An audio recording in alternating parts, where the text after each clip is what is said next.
नमस्कार दोस्तों, मैं सीमा चौरसिया आपका स्वागत करती हूँ अपने यूट्यूब चैनल पे। और बहुत अच्छा ये नाच गीत लेकर आई हूँ।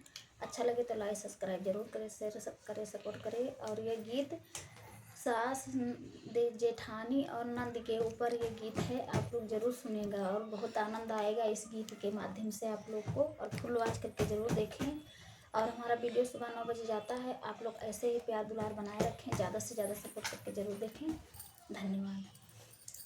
अंधिया आई गए राजा चैतवा में, अंधिया आई गए राजा चैतवा में, हो चैतवा में, हो चैतवा में।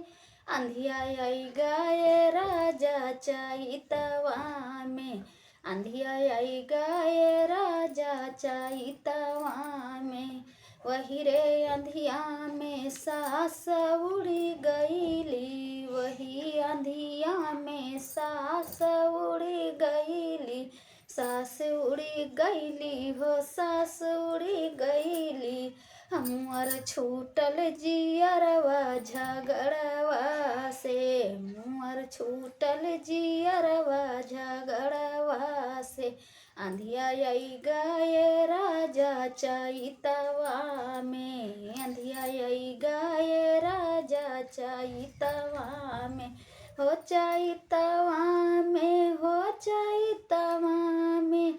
अंधिया आई गए राजा चैतवा में। वही अंधिया में जेठान उड़ी गईली, वही अंधिया में जेठान उड़ी गईली, जेठान उड़ी गईली, जेठान उड़ी गईली। हमर छूटल जियरवा लगवा से, हमर छूटल जियरवा लगवा से। अंधिया आई गए राजा चैतवा में, अंधिया आई गए राजा चैतवा में, हो चैतवा में, हो चैतवा में। अंधिया आई गए राजा चैतवा में।